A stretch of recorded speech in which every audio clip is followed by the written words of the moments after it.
In the middle of the night, he's texting and calling Governor Walz a name that we don't use anymore to disability. He's attacking female reporters as piggy and ugly. Trump is being Trump. Really? There's nothing cognitively wrong there? Well, I'm not saying whether there is or isn't. What I'm saying is 77 million people don't care. They voted for him. And those same 77 million people Is it still that number? They would do it. Well, you could say that it is or isn't, but the point is he's the president of the United States. Despite the onslaught of stuff that was coming his way, he knocked them. That's Joy Behar melting down yet again, ironic, given her name after Stephen A. Smith reminded her that 77 million Americans aren't buying the manufactured outrage anymore. The left keeps running the same tired play. Scream Trump is crazy, avoid every real issue, and hope nobody notices. Welcome to Nerk News. I'm Nerkish, and clearly, Democrats still haven't learned to put the panic back in the box. Voters sent a message, loud and clear, but the establishment media is determined to pretend otherwise. Instead of talking about affordability, crime, or everyday struggles, they crank up the hysteria machine and expect everyone to fall in line. The divide between real America and elite media panic has never been wider. And then there's Sonny Hostin trying to corner Stephen A. Smith, only to realize too late that he's not playing along with the script. Mark Kelly, a veteran, an astronaut, of crossing the line for participating in a video reminding troops that they can refuse to follow illegal orders. Let's see some of what you said, my friend. Sure. You know better, Senator Kelly. You know better. How dare you do that? You could go to the House, you can draw up paperwork, you can try to start articles of impeachment if you think there's something illegal. I mean, damn, it ain't like y'all haven't done it before. You impeached the man twice. Where'd that get you? Got us behind back in the White House. Had you left him alone since 2020, maybe he wouldn't be back. You don't tell military men and women to ignore an order from the commander-in-chief. You don't do that.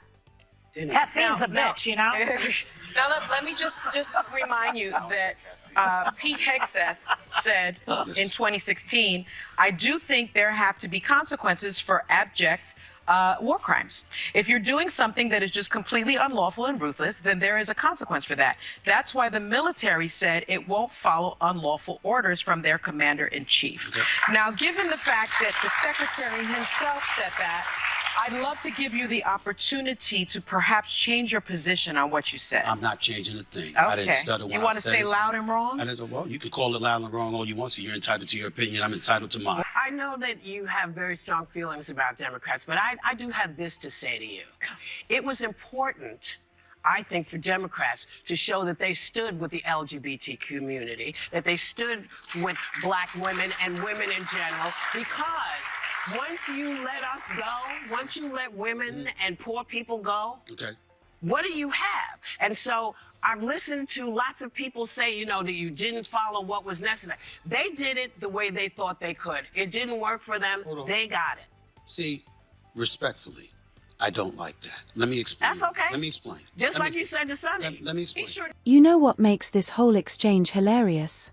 Sonny Hostin genuinely acted like that clip was some kind of checkmate. It just shows how insulated the media bubble has become. In their world, flashing a Democrat with military credentials is supposed to shut down the conversation, yet that same respect magically disappears when a Republican with equal or greater experience speaks up, and Stephen A. Smith had a point. This is the same party that keeps bleeding support because it prioritizes identity politics over real problems. Affordability, crime, the border, those are the issues voters care about, and everyone knows it. Black and Hispanic voters didn't shift by accident.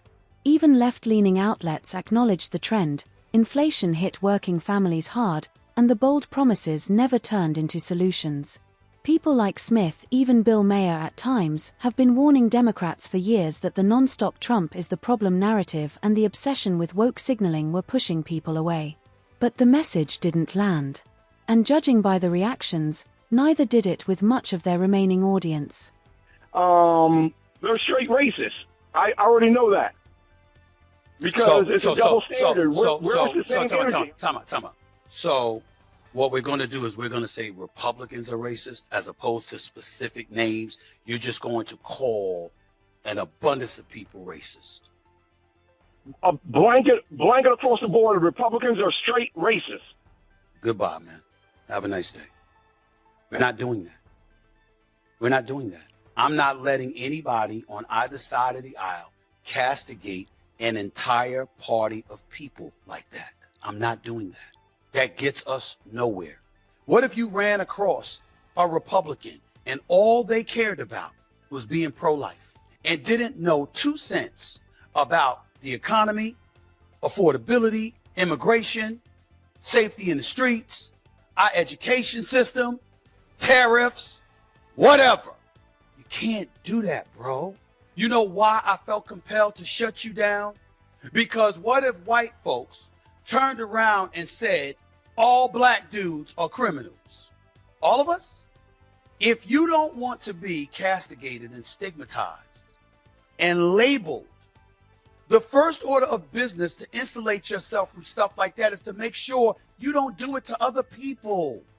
You eradicate the potential for an intelligent discussion about the issues, bro. You better than that, Malik. You smarter than that. Be better. Be smarter. When you call back up, have salient points to make, which we both know you're capable of, instead of going to some weak-ass position that they can plausibly deny any day of the week. What Republican do you think is going to listen to you if you say they're racist? So every Republican's racist. So you know what that means? That if you got a job, which we know you do, and you work for a Republican... This is where Stephen A. Smith really sets himself apart from the liberal echo chamber. He refuses to play the game where entire groups are labeled as racists just to rack up political points. Let's be honest, Democrats spent an entire election cycle leaning on that tactic, yet offered little real progress for the very communities they claimed to fight for. And Smith calling out how that approach shuts down honest discussion is exactly why so many disillusioned liberals started paying attention in 2024. He sounds like the kind of grounded, reasonable voice the party used to have before it buried itself in resentment politics and identity-driven panic. That's why the panel on The View never quite knows how to deal with him. He doesn't fit the script, and he doesn't bend to the narrative they expect.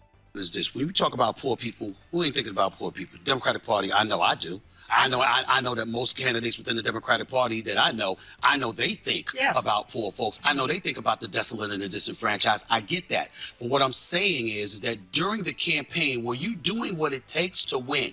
You had too many people going after him for stuff that wasn't going to stick. It wasn't going to influence his voters. So what I would say to you, Whoopi, and what I would say to anybody that doesn't want J.D. Vance or Marco Rubio or somebody like that to succeed him, focus on what's going to win. Yeah. That's where my sports background comes in. Tell me what's going to win. I don't want to hear, but I understand the LGBTQ community is important. I understand that the desolate and disenfranchised is somebody we should always be looking out for. I understand the economy. I understand immigration. I get all of that. But the point is, I'm trying to win to make sure that I'm in office and you're not. What is it going to take? The Democrats did not do that last time.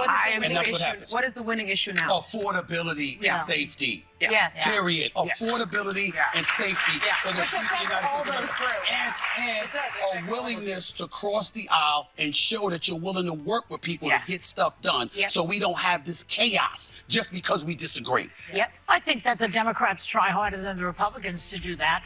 Well, Really? Yeah. I don't know about that. here's what we do know. We do. You know, Democrats spent years shouting about Trump while affordability tanked, immigration spiraled, and public safety concerns grew. That obsession became the platform. They invested everything into anti-Trump outrage instead of addressing the real-world problems people were struggling with every day, and The View is the perfect snapshot of that mindset: moral scolding instead of solutions, lectures instead of leadership. They don't debate, they police. It's like watching a national HR meeting instead of a discussion on policy. They love to insist that MAGA hates women, but the truth is simpler. People are tired of being talked down to, tired of the condescension, the finger-wagging, the ideological guilt trips. Stephen A. Smith holding up that mirror is exactly why the production team panicked and cut away, because he said the quiet part out loud.